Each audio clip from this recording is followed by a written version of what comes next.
Bonjour à tous et à toutes. Je vous dis depuis la nouvelle saison de 108 milliards que c'est le podcast qui aborde des sujets de développement personnel et spirituel avec un angle pragmatique et scientifique. Et du coup, on pourrait se demander quel est le lien entre développement perso et développement spirituel. Déjà, qu'est-ce que ça veut dire ? J'y ai un peu réfléchi et le but de l'épisode d'aujourd'hui, c'est de vous donner peut-être des billes là-dessus, en tout cas d'avoir une conversation profonde sur le lien entre développement personnel et spirituel. Et pour ça, j'ai la chance d'accueillir Angelo Follet. Salut Angelo. Salut Mounia. Alors Angelo, t'es assez connu dans le domaine du développement personnel. T'es à la fois coach, thérapeute, t'es conférencier, tu as animé toi-même des podcasts. Ouais. Alors, il y a quelques années, tu avais un podcast qui s'appelle Balance ta peur, qui a vraiment cartonné. Ouais. Et aujourd'hui, tu as un nouveau podcast où tu fais de la thérapie en live. Ouais, c'est une séance de thérapie, de Gestalt thérapie, donc en live avec un patient ou une patiente qui vient une seule fois. Et donc, c'est une vraie séance vraiment en live, donc ça dure 50 minutes.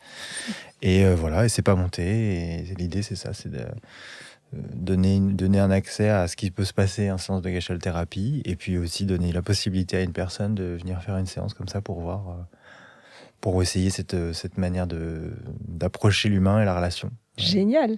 Et alors, en 2 mots, même si on invite les auditeurs à aller regarder, du coup, comment il s'appelle ce nouveau podcast ? Impossible lien. Impossible lien. D'accord, ouais. Impossible lien. Ouais. Donc, on les invite à regarder pour savoir ce que c'est vraiment que la Gestalt thérapie. Ouais. Mais si toi, tu devais la définir en quelques mots pour ceux qui connaissent pas. Je ne m'attendais pas à cette question.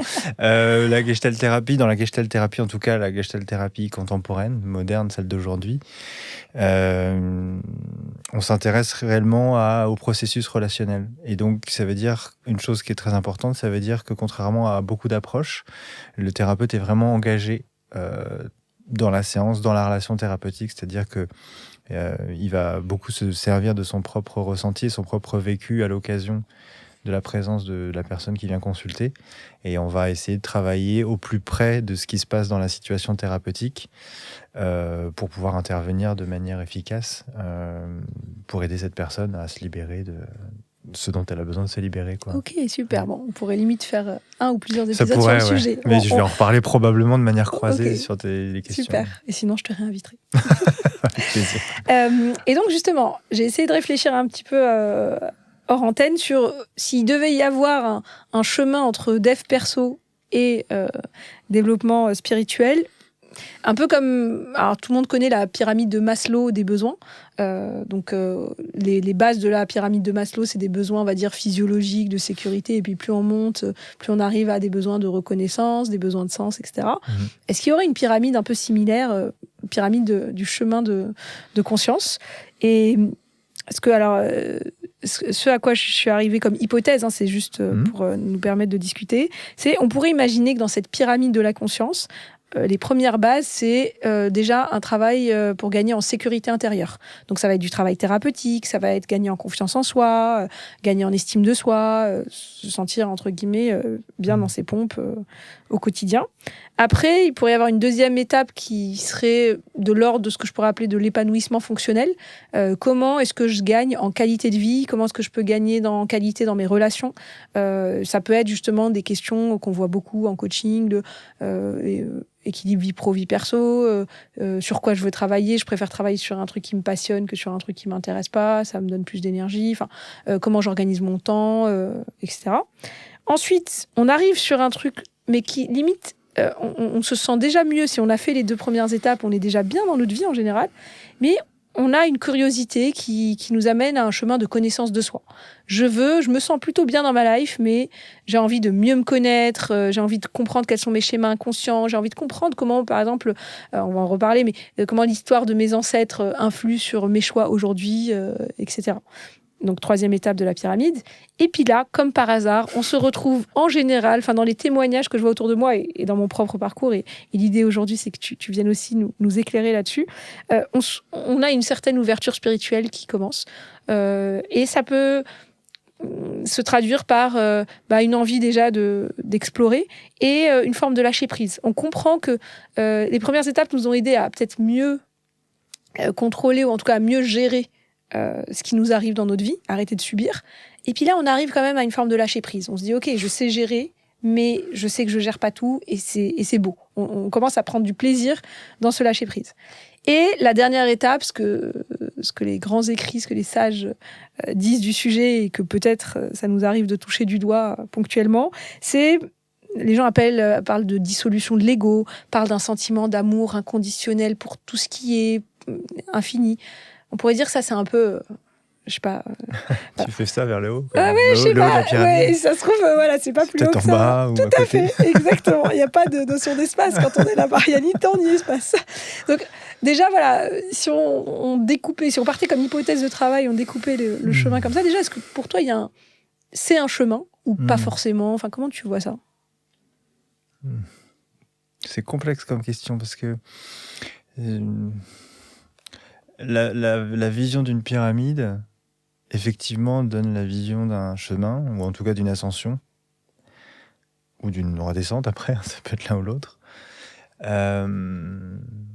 Et c'est vraiment déjà un angle. C'est-à-dire que moi, je vais essayer de répondre à partir de ce qui me soutient aujourd'hui en termes de foi et de spiritualité, qui est, je pourrais résumer ça comme toutes les approches qu'on dit non-duelles. Donc il peut y en avoir dans le zen, il peut y en avoir dans le taoïsme, et il peut y en avoir dans l'hindouisme, il peut y en avoir dans le Vedanta, il peut y en avoir dans le bouddhisme. Et l'idée de la non-dualité, effectivement, c'est quand même que à un moment donné, l'être humain ne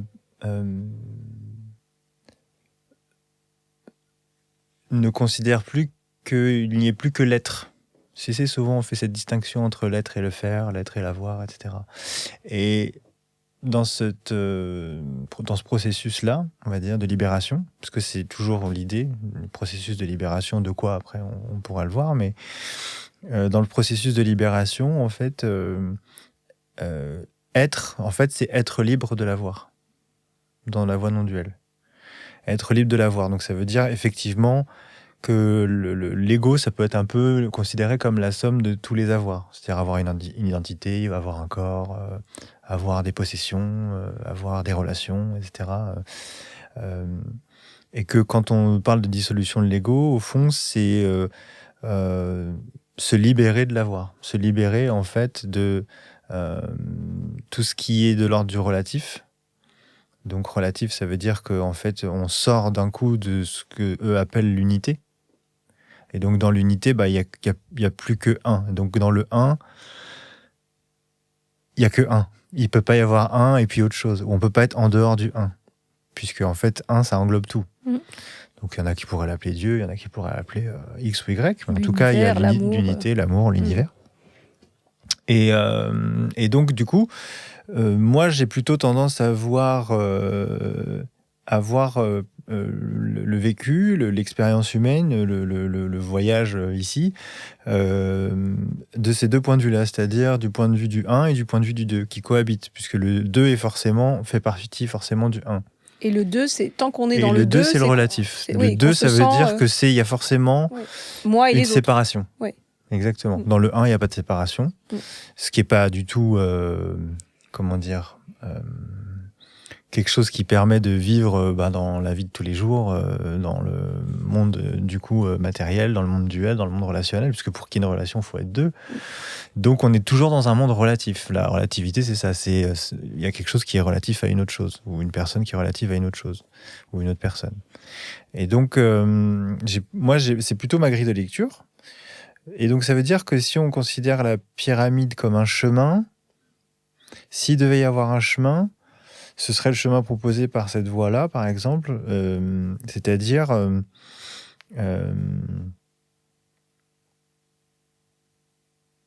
de retrouver quelque chose qui a toujours été là, c'est-à-dire le 1. Oui, de remonter à la source, certains disent ça. Alors, c'est remonter à la source, oui. Mais tu vois, dès qu'on dit ça, c'est fou, parce que si on dit remonter à la source, ça veut dire qu'on l'a quitté. Alors qu'on l'a... Ah oui, tu vois, parce qu'il y en a beaucoup qui disent retourner à la source, et en fait, non, on ne l'a peut-être pas quitter, elle est là. Tu ne peux pas quitter la source. Oui. En fait, si tu c'est reprendre conscience que tu es dans la source. C'est prendre conscience que tu es dans la source, mais si tu es dans la source... Non, que tu es la source. Tu vois, d'un coup, Ouais. dès qu'on change le mot, d'un coup, on devient, ça contredit le En fait, principe dès de qu'on base. commence à déjà utiliser des mots. Alors oui, c'est sûr que le Ouais. silence, c'est ce qu'il y a de mieux en général. Ouais. Bon, pour Pour un à peu près podcast, tout. ce serait un peu. Alors voilà. Bonjour, on va se taire pendant une heure. Voilà, mais ça peut être intéressant. Pourquoi pas? T'en fais qu'un et puis tu fais plein d'épisodes avec. C'est ça. Mais voilà, en fait, l'idée, c'est ça, c'est que tu vois, dès qu'on essaye un petit peu trop de le définir et un petit peu trop d'essayer de le matérialiser, et d'un coup, en fait, ça nous fait sortir du 1. Et donc, moi, je dirais que le chemin, c'est pas un chemin, en fait, c'est un... En fait, le chemin, c'est comme si ça impliquait un truc qui est progressif. Alors qu'il me semble que pour les personnes qui effectivement ont connu l'éveil dans les lectures que j'ai pu avoir ou les témoignages des quelques maîtres qui transmettent ça, on va dire. D'ailleurs, la plupart du temps, ils transmettent, c'est même pas eux qui écrivent les livres. Hein. Ils font des causeries où ils parlent, et puis il y en a un qui veut mettre ça en mots et mettre ça en livre et après le vendre et le diffuser. Mais eux, ils sont même pas là pour ça, en fait, quelque part. Hein. C'est pas. Et du coup, dans leur discours, il y a quand même quelque chose qui est un peu de l'ordre de. Au moment où ça se produit, quoi. C'est-à-dire qu'au moment où tu es libéré quelque part de l'avoir, et donc libéré quelque part aussi de l'identification, c'est-à-dire je suis ceci ou je suis cela. Effectivement, à partir de là, on pourrait parler d'éveil spirituel ou d'éveil ou d'illumination. Dans la voie non duelle, ce qui m'intéresse, c'est qu'il y a quelque chose qui dit aussi que, en fait, comme on peut pas sortir du 1, en fait, tout est spirituel. Tout est... c'est ça qui pourrait me déranger dans le cheminement et dans l'ascension vers un point à atteindre, c'est considérer du coup, donc de sortir du 1, c'est-à-dire de considérer qu'à un moment donné, on ne pourrait pas y être déjà. Donc que les premières, ce que moi j'ai appelé les premières étapes de ce chemin, elles sont aussi en haut. Elles sont déjà... Ouais. Mais est-ce que ça voudrait dire que déjà, évidemment, c'est pas linéaire cette affaire, et qu'il y a des personnes qui ne vont jamais faire de développement personnel, entre guillemets, mais qui vont connaître l'éveil, ce qu'on appelle l'éveil, en tout cas cette conscience qu'on est un. Ouais. D'autres qui vont faire plein de choses et qui vont jamais le connaître. D'ailleurs, la plupart d'entre nous, sachons-le, on le connaîtra peut-être jamais, et c'est OK. Donc il n'y a pas effectivement de chemin. C'est vrai que dès qu'on utilise des mots chemin ou pyramide, tu vois, d'un coup, ça donne ça donne comme une coupure un peu en nous. Ouais. C'est, d'un coup, je n'y suis pas, et alors si je n'y suis pas, donc il va falloir que je l'atteigne. Ouais. Et peut-être que de l'imaginer en fait toujours là, partout, tout le temps. Ouais. D'un coup, c'est plus un chemin, c'est plus une présence. Et donc, ce que tu dis là, c'est que ce serait peut-être intéressant de partir de l'hypothèse que tout ce qu'on fait dans la vie, que ce soit du dev perso, mais que ce soit aller acheter une baguette de pain ou fabriquer un gâteau, c'est déjà des expériences, en tout cas, c'est déjà des opportunités de toucher ce que moi j'ai appelé le haut de la pyramide, quelque part. En fait, souvent, les maîtres vont nous dire que quelque part, l'enseignement, il est tout le temps. Il est là tout le temps. Et qu'effectivement, moi, je crois que c'est plutôt une manière de se rendre disponible, une manière d'être présent. C'est pour ça qu'on parle souvent de manger en conscience ou de faire les choses en conscience. Alors après, ça peut être un peu caricaturé ou caricatural parfois. Tu vois, donc manger en silence, ça veut forcément dire... donc manger en présence, ça veut forcément manger en silence, tu vois. C'est pas forcément ça, mais ça veut juste dire que... tu vois, se dégager de l'avoir, par exemple, c'est aussi... sortir de cette espèce de pensée ou de croyance qui est que, donc, parce qu'il y aurait un cheminement, et donc une sorte d'étapes, tu vois, de trucs comme ça, avec des épreuves et des étapes, et le chemin du héros, quoi, tu vois. Et aussi parce que c'est un peu communiqué de cette manière-là, ce chemin-là, c'est en fait l'acquisition de certaines compétences, l'acquisition de certaines connaissances, l'acquisition de Même d'un certaines certain bien-être, expériences. même d'un certain Ouais. bien-être. Et c'est ça un Ouais. peu la critique qu'on fait beaucoup au dev perso, c'est cette espèce d'injonction qu'à un moment, il faudrait que je sois plus heureux, que j'ai plus confiance en moi, que je sois réalisé professionnellement, Ouais. et so on. Et donc, Mm. si c'est une accumulation d'acquisitions, ça peut pas être le chemin de la libération. Oui. Parce que du coup, on n'est plus dans l'être qui est libéré et dépouillé de l'avoir. Oui, on est encore dans de l'avoir. Et donc c'est ça. Et donc c'est pour ça que aussi ces maîtres-là disent beaucoup que c'est pas qu'est-ce que cette personne a de plus, mais c'est plutôt qu'est-ce que cette personne a de moins. Mm. Et c'est ça en fait que c'est ce que ça veut dire d'être libéré de l'avoir. C'est vraiment d'être peut-être dans une forme de sobriété ou tu vois de dépouillement. Et c'est à l'endroit du dépouillement le plus ultime que justement on accède à ce contact avec l'unité. Il n'y a même plus d'identité, quoi, si tu veux. Mais c'est pas une dépersonnalisation ou une décompensation psychotique, parce que c'est pour ça d'ailleurs dans beaucoup de cheminements spirituels, le développement personnel aussi, avec tout ce qui est à la mode aussi, avec les plantes, le travail des plantes, médecine, etc. Et qu'il y a beaucoup de dérives et aussi beaucoup de problèmes, parce que ça arrive souvent, c'est que soit des problèmes parce que ça crée une forme d'addiction, soit des problèmes parce qu'il n'y a pas de suivi et que c'est pas encadré. Et ben du coup c'est aussi parce que ça peut c'est dans ce sens-là peut-être qu'il y a un chemin, c'est que si la personne n'est pas prête à se libérer de l'avoir dans cette condition-là, dans ce cas-là effectivement elle peut devenir folle, elle peut décompenser, ça peut vraiment faire des crises très très forte, de la dépersonnalisation, des hallucinations, et être complètement déconnecté du réel, quoi. Ok, alors du coup, quand tu dis ça, ça me donne une idée. Je me dis, est-ce que finalement tout ce que moi j'ai décrit comme un chemin, c'est pas je suis complètement dans le 2. Imaginons, on prend n'importe quel individu, il est dans le 2, il a ses problèmes, il a ses trucs qui marchent bien, machin.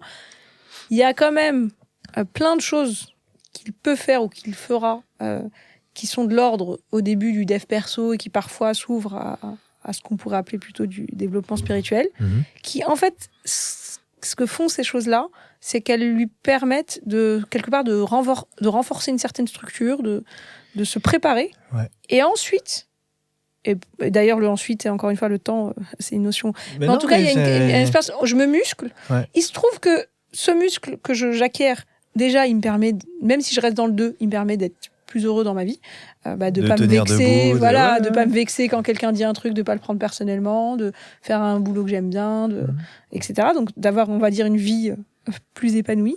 Et ça, c'est quand même une condition nécessaire à peut-être à un moment avoir un espèce d'interrupteur qui s'allume ou pas. Et ça, c'est là où on dit il n'y a pas de chemin pour que cet interrupteur s'allume, qui est ok, en fait, je prends conscience que je suis un et que il n'y a pas de chemin. Je me libère. Ouais. Mais oui, je trouve ça très intéressant de le penser comme ça, parce que c'est aussi ce qui revient dans certains écrits, c'est que il y a deux choses que je veux partager là-dessus. Ce qui est écrit souvent, c'est que pour qu'il y ait une dissolution de l'ego, il faut qu'il y ait un ego. Donc ça veut dire qu'il faut un moi, ce qu'on appelle un moi fort. Et il n'y a pas de problème avec avoir des désirs, avoir des ambitions, avoir envie de gagner beaucoup d'argent, avoir envie d'avoir plein de relations, avoir envie de réussir, etc. Il faut un moi fort pour pouvoir après s'en libérer. Ouais. On ne peut pas se dépouiller de quelque chose qu'on n'a pas. D'accord. Donc, quelque part, la vie de tout un chacun pourrait s'arrêter là. C'est-à-dire, voilà, je me développe personnellement. Et donc, le développement personnel, ça reste le développement du moi.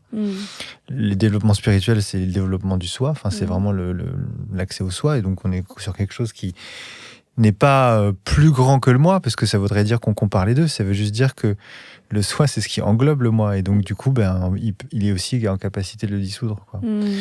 Et du coup, on pourrait imaginer qu'il n'y a pas un chemin, mais qu'en tout cas, il y a une partie du travail qui consiste effectivement à se muscler, à développer un moi fort, assez fort, pour que ça ne s'effondre pas au moment où il y a la dissolution, au moment où il y a la désidentification, au moment où il y a la libération. Parce que les personnes qu'on lit dans ces ouvrages, les maîtres ou les personnes qui ont connu cet état d'être, quelque part, ils ont toute leur tête. Et donc, il y a quelque chose qui fait qu'il n'y a plus de moi, mais il y a quand même, l'être. Je dirais pas qu'il y a quelqu'un, parce que quelqu'un, ça reste une personne. Une personne, c'est le moi. Et donc, c'est pour ça que souvent, on dit que pour qu'il y ait souffrance, il faut qu'il y ait quelqu'un qui souffre. Et que la libération de l'ego, c'est la libération de la souffrance. C'est-à-dire qu'il n'y a plus personne pour souffrir. Mais ça veut pas dire qu'il n'y a pas... Mais ça veut pas dire que quand on va lui donner une claque, il va pas avoir mal, évidemment. Mais mais si tu veux, il y a un rapport à la souffrance qui est complètement détaché, quoi. Et donc c'est pour ça qu'on parle de détachement souvent dans le bouddhisme, l'hindouisme, le zen, etc. Donc ça, c'est déjà, ce que tu me dis, ça me parle un peu de ces deux statuts, on va dire. Ces deux. D'abord, je me muscle. C'est ça, ouais. Enfin, disons que d'abord, je me développe, je me muscle, je solidifie mon identité, etc., pour pouvoir ensuite avoir une structure assez solide pour que, en fait, s'il n'y a plus rien dedans, il n'y a plus rien dedans, ça tient quand même, quoi. Et si tu pouvais nous partager un peu dans ton vécu, dans ton expérience, déjà, comment tu es arrivé à faire la carrière que tu fais aujourd'hui, à accompagner les gens, à intervenir sur ces sujets? C'est quoi, toi, ton parcours? Pourquoi tu es arrivé à ça? Ta vie, ton œuvre. Ma vie, mon œuvre en 4 tomes. Non, mais je pense que le point de départ, c'est surtout... je pense que c'est surtout une souffrance relationnelle qui naît dans la famille, avec un traumatisme d'abandon du côté du père, avec un traumatisme culturel au niveau de l'immigration, avec... T'es de quelle origine? Philippines. D'accord. Et moi, je suis né en France, du coup. Donc, il y a ça, il y a probablement aussi un peu la barrière de la langue, parce qu'ils ne parlaient pas tous le français, tu vois. Donc, quelque part, j'ai vécu dans un environnement qui était très chaleureux, parce que il y a cette ambiance-là entre Philippins. Mais où j'avais pas forcément les clés pour tout comprendre, déjà parce que j'étais le seul enfant. Et en plus, parce que quelque part, pour moi, au-delà d'être un enfant, tout ça était un peu un monde un peu codé, quoi. Un peu... je pense que moi, ce que j'ai le plus musclé, c'est sentir ce qui se passe dans l'implicite.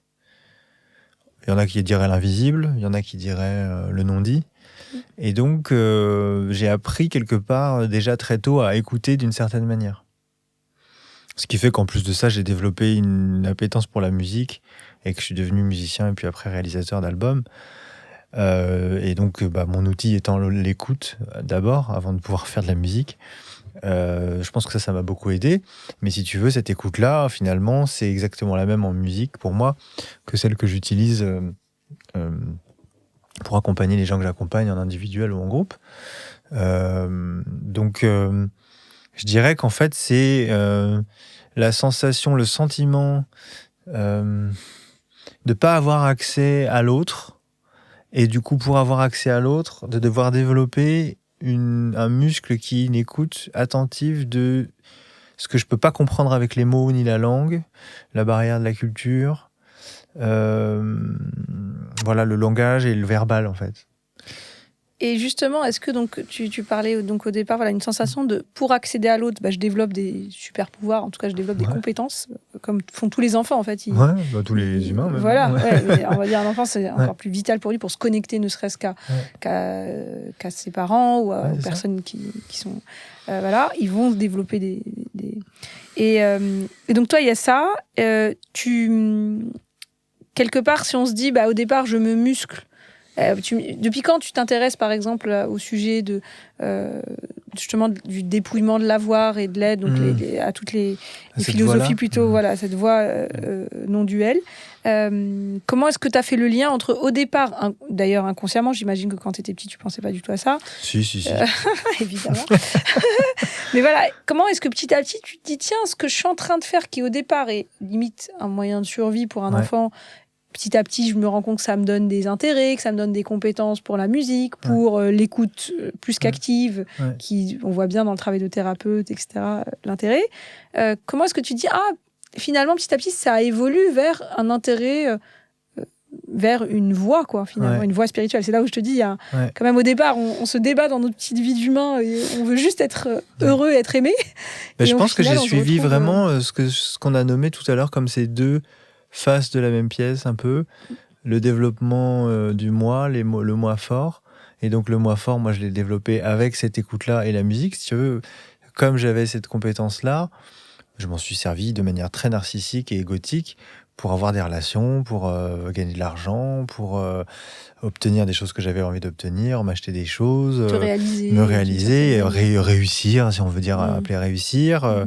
Je me suis servi de cette écoute-là pour vraiment développer le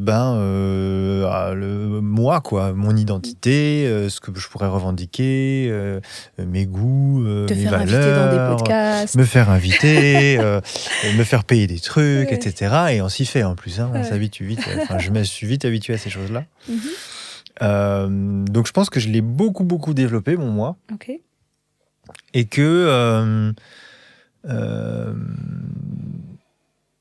j'ai ressenti en tout cas quelque chose qui était beaucoup plus intéressant et beaucoup plus fort pour moi, qui était de m'intéresser à l'autre.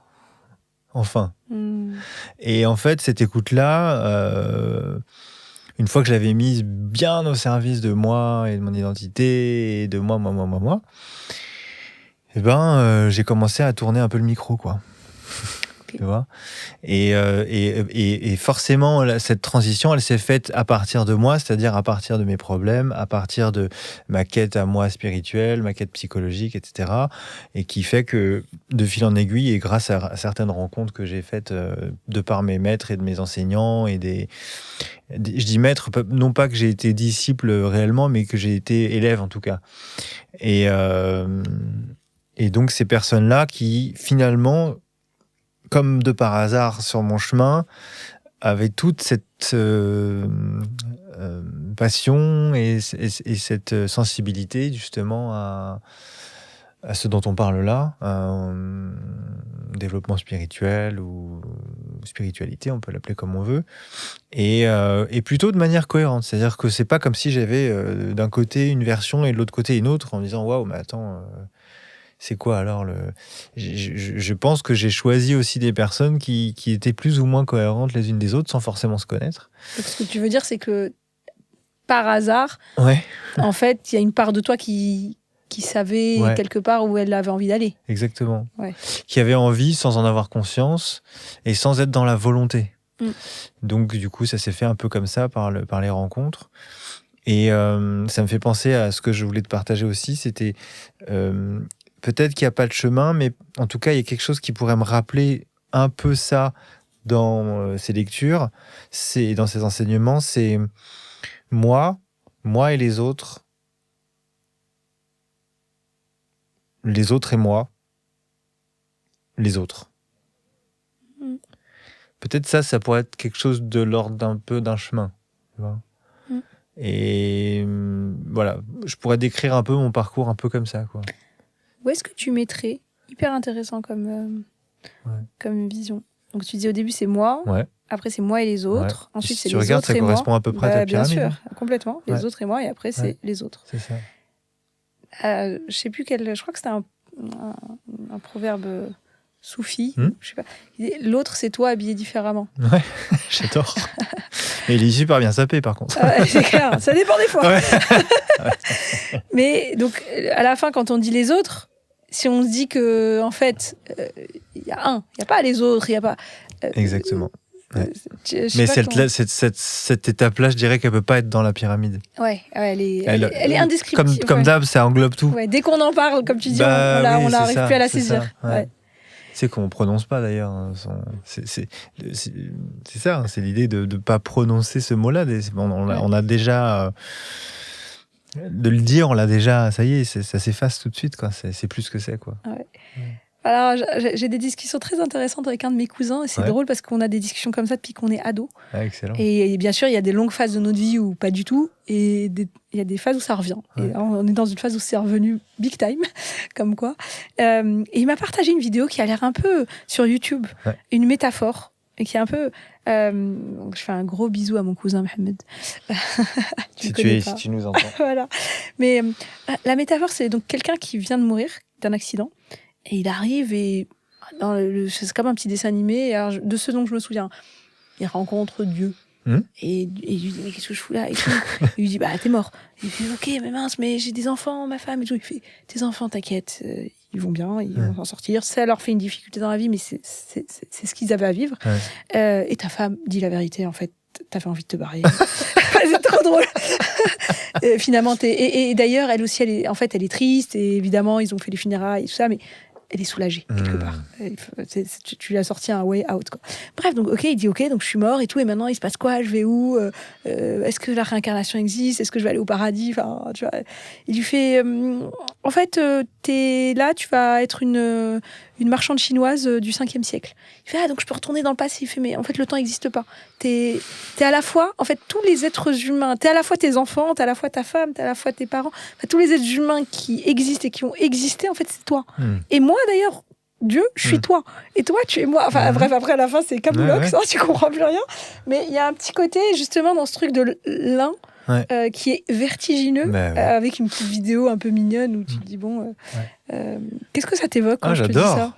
Bah, j'ai envie de voir ça, déjà. Je te l'enverrai. Je la mettrai dans les liens de l'épisode pour ça. Et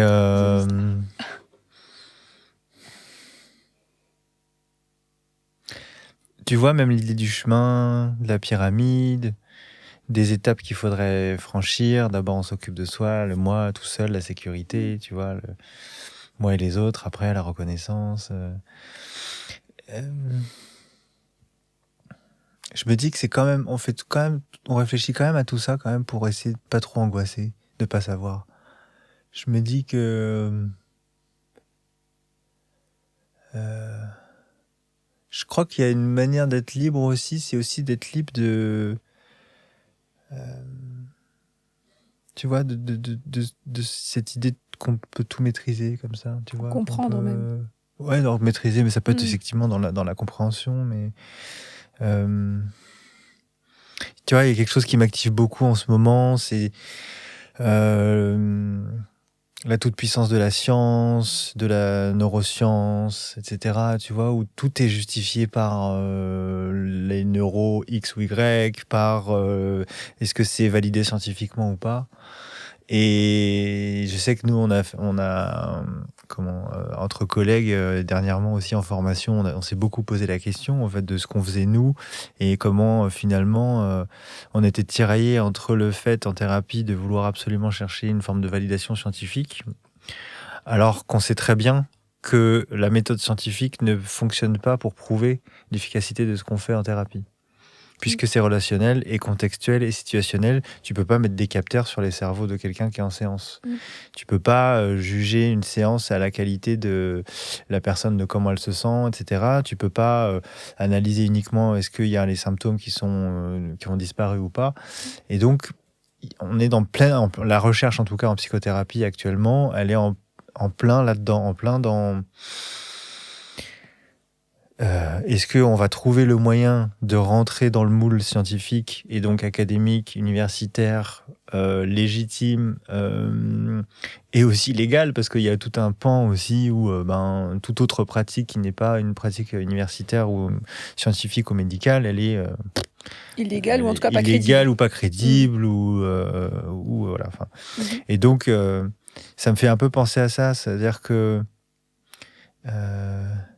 le point commun entre les gens qui font de la science et les gens qui font pas de la science, ça reste quand même la foi. La science, ça reste une foi. Ça reste le dieu de l'explication scientifique, quoi, tu vois. Et donc, je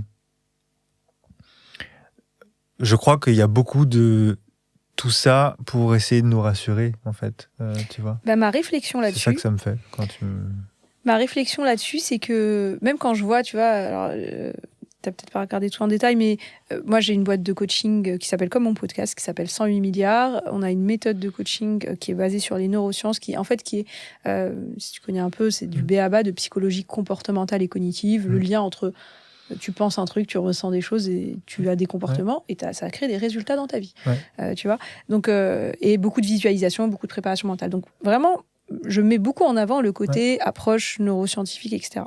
Et pour moi, c'est hyper intéressant comme base. Et j'aime bien dire aux gens, je vous apprends à lire et écrire cerveau, la base. Et puis, et déjà, l'impression que ça donne, moi, il y a beaucoup de mes clients, maintenant ça fait des années et tout, mais il y a beaucoup de gens qui ont qui au bout de quelques séances disent waouh, effet waouh. Je me dis c'est pas moi, je fais pas de magie ni rien, mais l'image que j'aime bien donner, c'est tu te baladais à New York, tu savais ni lire ni écrire et encore moins parler anglais, et puis à un moment tu te mets à lire et écrire et à comprendre l'anglais, t'as l'impression que les interrupteurs se sont allumés. Ça fait pas de toi un super héros, mais c'est justement ça remet du sens dans un truc qui était on part vraiment de zéro où on avait l'impression de subir notre vie et puis là on fait juste des liens. Sauf que si tu t'arrêtes là, justement t'es dans un moteur de contrôle qui est fort et qui répondra, qui te fera l'effet waouh du début, mais il y a une part de toi qui va vouloir aller plus loin. En tout cas, si tu as un appétit pour la connaissance de toi, pour la conscience, pour moi, ça adresse, j'aime bien dire, ça adresse les problématiques conscientes et l'inconscient immédiat. Mais c'est juste le début. Et c'est pour ça que, comme par hasard, moi, mon podcast a évolué et que j'ai rajouté développement personnel et spirituel. Parce que j'ai eu l'impression, même dans mon cheminement personnel et même dans les gens que j'accompagne, qu'on est allé petit à petit vers autre chose. Vers, justement, de se dire, les neurosciences, c'est super. Et ça, en fait, pour moi, c'est juste aussi, ça rassure, comme tu dis, et tant mieux. Si ça permet à plein de gens de venir mettre un petit cadre de lecture qui fait... Enfin, c'est comme... qu'est-ce que je pourrais donner ? C'est comme au début, quand tu apprends une langue, regarde la série avec les sous-titres. Mais les sous-titres, sache que déjà, c'est pas tout le dialogue qui est sous-titré, il y a que certains éléments. Donc toi, ça te permet de comprendre l'histoire, mais si tu as enlevé les sous-titres et que tu comprenais tout, tu verrais que l'histoire elle est beaucoup plus profonde, qu'il y a plein de choses qui n'ont pas été dites et qu'il y a même des choses qui ont été mal sous-titrées. En fait, c'est un peu ça le truc. Et que si ça te met sur cette voie-là, super, mais en tout cas, personnellement, je n'ai pas envie de m'arrêter là. Je crois qu'il y a effectivement des personnes qui se sentent appelées, qui ont cette soif existentielle, et d'autres personnes qui vivent aussi bien et qui n'ont pas forcément cet appel-là, et parfois sont peut-être un peu plus tranquilles que les personnes qui se posent autant de questions que nous. Des fois, je me dis ça, mais ça ne veut pas dire que ces personnes ne sont pas intéressées, mais c'est juste, je pense, quelque chose dans le vécu qui fait qu'à un moment donné, on a eu besoin de se poser ces questions-là, quoi. Mais en tout cas, j'aime bien aussi, tu vois, l'idée. J'aime bien comment on peut utiliser l'humour pour faire de la spiritualité aussi. Pas pour en faire, mais pour transmettre quelque chose d'un enseignement spirituel. Tu vois, ça me fait penser à ça, ta vidéo. Oui, effectivement. Et est-ce que toi, donc tu parlais de rencontres hasardeuses, mais pas tant hasardeuses que ça, de lecture. Au départ, oui, c'est ça. Qu'est-ce que tu peux nous partager ? Quels ont été un peu les éléments marquants où tu t'es dit, tiens, là, alors même si encore une fois, on n'est pas sur un chemin forcément, en tout cas, même si peut-être au début de la musculation, mais après, c'était pas forcément un chemin, où tu as eu l'impression qu'il y a eu un truc qui a changé dans ta vision du monde. Qu'est-ce que tu peux nous partager ? C'est un peu comme peut-être ce qu'on disait tout à l'heure. Est-ce que c'est un retour aux sources ou est-ce qu'on n'a jamais quitté la source ? Moi, j'ai plutôt l'impression d'avoir jamais quitté la source, mais qu'effectivement, c'est marrant parce que il y a beaucoup de marqueurs dans ma vie en termes d'expérience professionnelle ou de rencontres qui ont été quand même assez hasardeuses et assez peu choisies volontairement de ma part, quoi. C'est-à-dire, j'ai quand même beaucoup vécu avec cette espèce de laisser faire où je me dis ah tiens il y a quelqu'un là, ok bah oui ok pourquoi pas, t'as envie de faire ça bah tiens ouais pourquoi pas, et donc c'est un peu aussi une forme de foi mais aussi une forme de confiance en l'autre. Et en nous, dans ce qu'on va pouvoir produire ensemble, ce qu'on va pouvoir vivre ensemble, qui font qu'il y a eu des artistes qui m'ont marqué, il y a eu des soignants qui m'ont marqué, des gens qui ont travaillé avec moi pour pouvoir m'aider, un ostéopathe notamment, Pascal, qui reste un maître et un ami, voilà, qui sera pour la vie, et avec qui je continue d'échanger. Il y a eu Eric aussi, qui a été quelqu'un qui a beaucoup contribué de manière assez radicale, parce que plutôt tourné vers Krishnamurti, donc qui est quand même assez radical. Eric, Eric, c'est un enseignant que j'ai eu, qui a été quelqu'un qui m'a beaucoup formé à, comment dire, justement autour des peurs, à l'époque de Balance ta peur, autour de la notion d'ego, de l'identification, etc. Et autour des relations. Et c'est quelqu'un qui a aussi suivi. Il était un petit peu, si tu veux, entre Jacques Salomé et Krishnamurti, quoi. Donc il y avait vraiment les deux. Il y avait côté développement émotionnel, développement humain, intelligence relationnelle. Et le côté on balaye tout et on y va. Pas avec le dos de la cuillère, à la Krishnamurti, où là, c'est vraiment. Pour lui, il n'y a même pas de gourou. On vire tout, quoi. Et donc voilà. Alors que Pascal, il y avait quelque chose qui est donc ostéopathe, il y avait quelque chose de beaucoup plus doux, de beaucoup plus. Lui, c'est quelqu'un qui m'a beaucoup enseigné sur le chamanisme aussi. D'accord, mais alors justement, ça c'est peut-être pour. Tu vas voir un ostéo un jour, j'imagine, parce que tu as mal au dos ou tu as... Oui, j'étais tombé en moto et je m'étais démis l'épaule, on me l'avait remise et du coup j'avais l'épaule clairement qui tournait plus, je pouvais plus faire le tour avec mon bras, quoi. Ok, et donc tu choisis un ostéo qu'on recommande, mais on te dit pas plus. On me le recommande pas, c'est le voisin du studio de musique dans lequel je bossais, qui est dans la même rue. Ok, donc tu dis à un ostéo, j'y vais. Ouais. Le hasard complet de tomber sur quelqu'un qui te parle de chamanisme. Il m'en a pas parlé le premier jour. J'imagine. Mais justement, donc. Mais ce qui a fait que. C'est quoi le chemin avec ce qui a fait qu'il m'en a parlé, c'est aussi moi. C'est-à-dire que c'est aussi le fait qu'à un moment donné, je sois très curieux de ce qu'il a réussi ou de ce qu'on a réussi à faire ensemble en termes de soins. Sur ton épaule. Parce qu'en fait, il a juste posé ses mains sur mon épaule et puis sur mes pieds, sur ma tête. Et puis à la fin de l'heure et demie, je tournais mon bras, quoi. D'accord. Et donc là, ça, c'était la première fois. Tu t'es dit qu'est-ce qui se passe? Je me suis dit qu'est-ce qui se passe, mais je me suis dit ok, cool, ça fonctionne. Puis je suis revenu parce que je m'étais fait une entorse à la cheville. D'accord. Entorse, tu boites quand même. C'est quand même moins le jour et la nuit quand tu vois. Bon, en fait, c'était quand même très efficace et je pouvais poser le pied à la fin de la séance, quoi. Okay. Et c'est là où je suis resté. Okay. Et je me suis assis à son bureau. Et donc déjà, son cabinet est magnifique. Enfin, il y a vraiment quelque chose de... Il y a déjà quelque chose d'un lieu sacré quand tu rentres. Et tu comprends que tu n'es pas chez n'importe quel ostéopathe. Non, mais vraiment pas.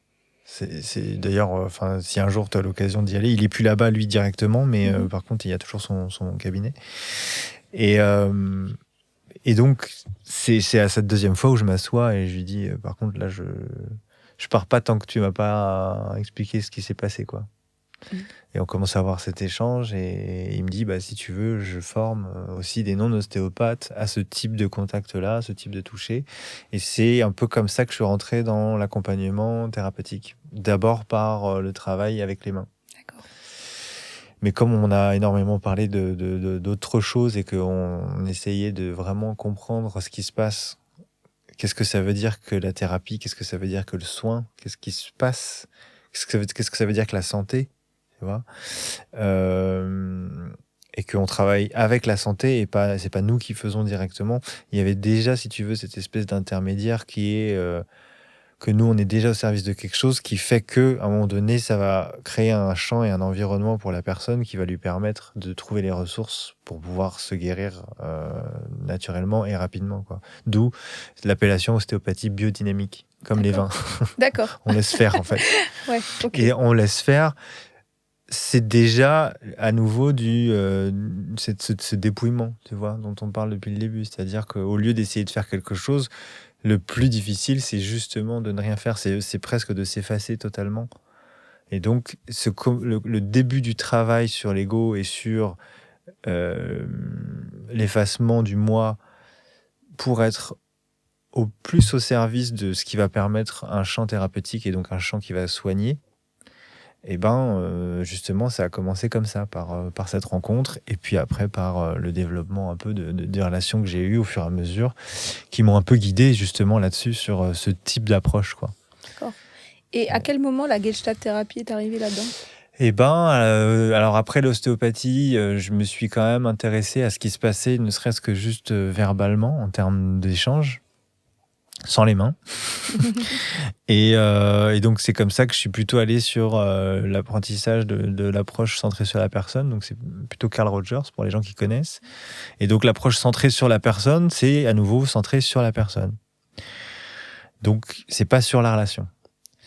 Et donc après ça, moi donc tout ça à chaque fois, c'était parce que j'avais besoin de ça pour moi, hein. J'avais besoin de ça en termes de thérapie, quoi. Mais de me dire tiens, cette approche elle me parle pour m'aider moi. Donc on est encore dans le développement du moi et le narcissisme, etc. Qui est le bon narcissisme, hein, c'est de prendre soin de soi. Et donc il y a eu ça, et puis après ça m'a amené à des enseignements plutôt autour de la psychogénéalogie et de l'analyse transgénérationnelle, donc essayer de comprendre un peu, replacer un peu la systémie familiale, le travail sur plusieurs générations, et puis sur l'inconscient collectif, quoi. Qu'est-ce que le psychosocial, du coup, qu'est-ce qui se transmet, comment on est impacté d'une manière ou d'une autre par aussi les ancêtres. Et j'ai fait un épisode sur les constellations familiales. D'où les constellations familiales que je fais aussi. Et donc ce travail-là et la systémie m'ont amené un peu plus à essayer de comprendre les relations, quoi. Qu'est-ce qui se passe dans un système relationnel. Et donc j'avais un ami qui était en formation de Gestalt thérapie et qui m'en parlait tout le temps. Et on était un peu en guéguerre entre la psychanalyse, la Gestalt, entre la systémie, la Gestalt. Enfin voilà, il y avait un truc un peu, tu sais, guerre d'école, quoi. Et puis finalement, en fait, je m'y suis intéressé d'une manière un peu indirecte, pas comme lui qui a fait tout de suite l'école de Gestalt. Et c'est comme ça que finalement, en fait, j'ai trouvé dans la Gestalt tout ce que j'avais appris avant. Mais vraiment tout. C'est-à-dire que aussi bien au niveau de la foi qu'au niveau du travail systémique, qu'au niveau du travail relationnel, qu'au niveau du travail de la créativité, donc avec tout ce que j'avais fait en musique, qu'au niveau de la philosophie existentielle, donc tout ce que j'avais fait dans mes études littéraires et philo, parce que j'ai fait des études de lettres. Il y a tout dedans, quoi. Pour moi, il y a tout dedans. Et donc, du coup, je fais plus que ça maintenant. Ouais. D'accord. Ouais. Et donc, aujourd'hui, les gens qui travaillent avec toi, ça se passe comment ? Enfin, donc, tu as ton podcast, mais ça, bon... J'ai mon podcast, mais sinon, c'est en cabinet, avec des séances individuelles. Je fais des séances de couple aussi, et puis des séances de groupe aussi. Soit en constellation, sur des journées de constellation, soit en groupe en ligne, parce que c'est des gens qui ne peuvent pas forcément être là à Paris. Et soit sinon un séminaire un peu plus long, où là, on part de Paris. Et je fais ça avec Estelle, qui est ma conjointe et qui a aussi une approche relationnelle. Elle est psychanalyste, mais elle a une approche relationnelle. Oui, ça peut paraître bizarre, mais ça existe. Ok, Estelle, tu es un cas rare. Et du transgénérationnel aussi. Okay. Et donc, on propose à deux des temps comme ça, un peu spécifiques sur le thème de la rencontre. Et donc, la rencontre, d'abord, le premier chapitre, c'est la rencontre avec soi. Ensuite, c'est la rencontre avec ses racines. Et ensuite, c'est la rencontre avec l'autre. Et c'est souvent dans le moment de la rencontre avec l'autre qu'on aborde le couple, mais où aussi quand même un peu la spiritualité, parce qu'il y a quelque chose de l'autre qui est finalement peut-être moi habillé différemment, quoi. Effectivement. Okay, effectivement. Génial. Ça, je pense que ça va donner envie à plein de gens de te contacter. Peut-être. Et toi, c'est quoi qui t'a donné envie de parler de ça aujourd'hui, là ? pense que mon chemin et mes expériences, les choses qui m'animent m'ont emmené petit à petit je pense au début une construction, comme on a dit, de muscler mon moi. Ouais. Pareil, dépasser des souffrances, dépasser des blocages. Une passion pour justement pour ce que je pensais être le développement personnel, et j'ai l'impression que c'est beaucoup plus large. Finalement, pour moi, la connaissance de soi, ça devient la connaissance aussi de l'autre, ça devient la connaissance tout court. Donc petit à petit, j'ai fait ça. J'en ai fait un métier. Donc moi, avant, j'étais investisseuse, hein, rien à voir. Rien à voir. Non, on pas pourrait tant que trouver des ça. C'est sûr. De toute façon, quand je vois mes clients et tout, c'est logique. Mais en tout cas, voilà, changement quand même de braquet. Et puis petit à petit, justement, cette impression que ça devient de plus en plus pour moi de l'intérêt, de la curiosité, du jeu, de l'expérience, alors qu'au départ, c'était vraiment un besoin pour me sentir mieux. Et plus c'est devenu on va dire de la curiosité, plus j'ai compris que il n'y avait pas d'endroit où aller, que voilà, justement, il n'y a pas de destination, qu'il y a déjà tout, entre guillemets, et que même, par exemple, en ce moment, je m'intéresse beaucoup même si je suis pas sûre que ce soit les bons mots pour ce que je ressens, mais on va dire un truc est-ce que déjà une âme, je suis pas sûre, mais on va schématiser. Pour moi, c'est des schémas. Pas sûr. Encore heureux, mais je suis même pas sûre de penser ça, en fait, de croire ça. Mais si on schématise ok, il y a des âmes et que quelque part elles ont un chemin à faire, qu'elles sont là pour expérimenter des choses, pour dépasser. Je me dis, mais en fait, oui, peut-être que si on prend ce schéma-là, elles expérimentent des choses, mais j'ai l'impression que, mes dernières convictions, c'est que il n'y a pas de choses à expérimenter pour dépasser un truc et aller expérimenter un truc plus élevé ou plus mieux. J'aime bien dire la vie, c'est un jeu vidéo, mais ce qui, toi, va correspondre à ton stage 5, peut-être que moi, c'est mon stage 100, et peut-être que ce qui, pour toi, est ton stage 100, moi, c'était mon stage 1. Et je l'ai dépassé avant d'apprendre à marcher. Et il n'y a pas de route, il n'y a pas un truc qui est... Et justement, comme on disait, il n'y a pas d'ascension. C'est ça qui est dur à définir. Hein. Ouais, quand il n'y a pas de route, il y a quoi Mais il n'y a pas... Justement, c'est que des... Pour moi, c'est je vais dire 1 milliard, mais c'est même plus. C'est une multitude, une infinité de... alors je vais dire comme ça, mais pour moi, c'est une infinité de versions de l'amour. Tout. Il n'y a rien d'autre, en fait. Et nous, des fois, avec notre regard, justement, on dit non, là, c'est de la souffrance, là, c'est un challenge, là, c'est chouette, là, c'est pas chouette. C'est juste... En fait, ça peut prendre toutes les formes possibles. Et après, nous, en plus, on y met un filtre qui nous permet de comprendre... dans le réel, mais pour moi... Et donc, petit à petit, voilà, j'ai eu pas mal d'expériences et de réflexions qui m'amènent à des réflexions, à faire des pensées comme ça. Et c'est là où je me suis dit, mais attends, est-ce qu'il n'y a pas un lien entre dev perso, dev spirituel, en fait? C'est juste... c'est la même chose, différent, dans différents contextes, différents besoins. Mais au final... je sais pas si c'est clair ce que j'ai raconté. Si, je trouve. Enfin, moi, j'ai compris ce que tu as dit, je crois. Merci. Ok. Bon, on pourrait parler de ça pendant 2 heures. Oui, hein. je t'ai dit. Hein, Une dernière question. Si tu devais... Ton année 2025, là, qui a démarré il y a quelques mois, quel goût particulier elle a dans ce... Alors, c'est pas ce chemin, dans cette expérimentation qui est ta vie? Je crois qu'il y a quelque chose qui va te parler, peut-être, puisque tu étais investisseuse, c'est ça? C'est de l'expérimentation ou l'exploration du sacré dans le matériel. Parce que souvent, ça s'oppose. Souvent, on se dit, bah oui, attends, le dépouillement, du coup, il faut rien. Enlève ta veste. Enlève ta veste, enlève tout. C'est pas bien d'avoir de l'argent, de vouloir gagner de l'argent, ou de vouloir s'intéresser à ceci ou cela. Et en fait, moi, j'ai des considérations cette année je dois me concentrer et faire un gros travail autour de tout ce qui va être gestion administrative, financière, stratégie de développement. Et donc, c'est intéressant de voir comment, dès que je le prends comme quelque chose qui fait partie de la voie, non duel entre parenthèses, c'est fluide.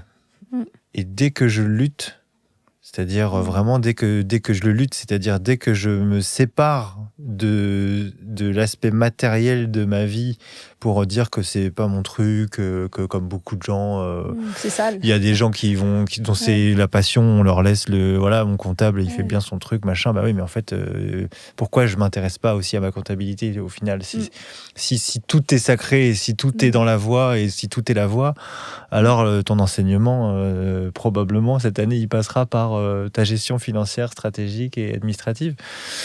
Donc ça, c'est un grand apprentissage. Il y a des jours sans. Franchement, il y a des jours où je n'ai pas envie, il y a des jours où je ne comprends pas, il y a des jours où j'ai envie de tout déléguer et en même temps, je ne peux pas déléguer ma vie. Donc, quand je considère que ça fait partie de ma vie et que ça fait partie du vivant aussi, de s'occuper de la matière et d'en être proche et de ne pas avoir honte et de ne pas être gêné et de ne pas considérer ça comme sale et de ne pas considérer ça comme un truc à part.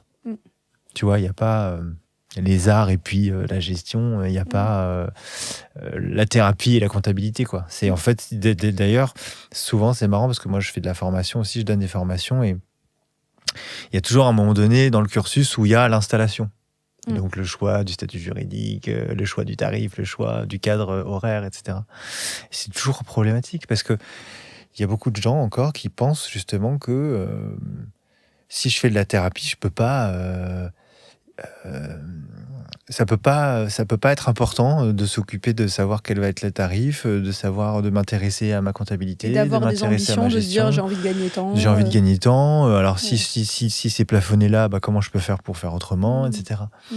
Et ça, c'est vraiment... je crois que ça prend cette couleur-là cette année, l'enseignement, quoi. Hyper intéressant. Ouais. Et tu sais que j'ai fini, alors que je n'avais pas du tout prévu, j'ai fini par lancer une formation de coaching qui... D'un côté, je transmets la méthode 108 milliards, mais en fait, à la base, j'ai surtout lancé cette formation pour apprendre aux coachs à monter un business de coaching, parce que beaucoup de personnes se forment dans une envie d'accompagner les autres, de faire grandir les autres, etc. Donc, et disons-le, au début, quand on a moins d'expérience, avec un petit côté un peu sauveur, limite un peu sacrificiel. Beaucoup. Voilà, et puis je veux surtout pas me faire d'argent sur le dos des autres, du coup, parce qu'ils viennent me voir, et puis je vais... Voilà, et qui au final se retrouvent à bout de souffle au bout de quelques années, parce qu'en fait, ils ont abandonné peut-être des carrières ou quelque chose en se disant, je vais prendre... Enfin voilà, je vais vivre d'amour et d'eau fraîche, ça avait des limites pour eux. Et alors qu'en fait, justement, quand tu n'as pas de... J'aime bien ton idée de dire, c'est aussi une voie sacrée comme une autre, en fait. Oui. Ça change tout. Mais c'est surtout que ça annule pas le don de soi. Mais bien sûr. Parce que peut-être qu'après, la personne pourrait se dire, oui, mais du coup, moi, je crois, par exemple, aux soins, à l'accès aux soins. Et donc, on peut se dire, bah oui, 70 €, 100 € pour une séance de psychologie ou de psychothérapie, c'est cher. Donc, ce serait bien que ce soit remboursé. Mais bon, pour être remboursé, déjà, ça veut dire qu'il faut avoir une loi qui permet à des thérapeutes qui ne sont pas forcément universitaires ou médecins de pouvoir bénéficier d'un remboursement par la Sécu ou une mutuelle. Mais ça, c'est très pragmatique. Mais au-delà de ça, ça ne veut pas dire que derrière, tu ne peux pas bosser pour une asso ou donner ton temps, je sais pas, moi, dans un EHPAD ou des enfants. Et moi, ce que j'aime bien dire justement aux gens que je forme, je leur dis, mais quand vous aurez augmenté vos prix, vous avez le droit de faire des ristournes, vous avez le droit de prendre quelqu'un en pro bono parce que d'habitude, votre prix, c'est 2 000 €, mais là, la personne, elle est étudiante et vous avez envie de lui faire gratos. Super. Mais c'est très différent de dire à quelqu'un, mon prix d'habitude, c'est 2 000 € et je te fais gratuit ou je te fais 20 €. Que ton prix soit tout le temps 20 € et qu'en fait, toi, tu te retrouves à te créer des problèmes dans ta qualité de vie ou dans ta vie, enfin machin, qui fait que tu peux même plus. Même ton don de soi, il devient limité. Il n'y a plus de don. Tu peux pas donner ce que il n'y a plus de don parce qu'en fait, tu attends de l'autre, justement. Exactement. Donc, c'est une autre manière de se libérer de quelque chose aussi, je crois. Donc moi, j'aime bien choquer les gens, leur dire j'adore l'argent. Bah, moi aussi. On va rester sur ça. La coach qui adore l'argent. C'est clair, on va s'arrêter là sur un épisode sur la spiritualité. J'adore. Bah oui, c'est génial de continuer là-dessus. Exactement. Bon, je te remercie beaucoup. Merci Mounia, merci beaucoup.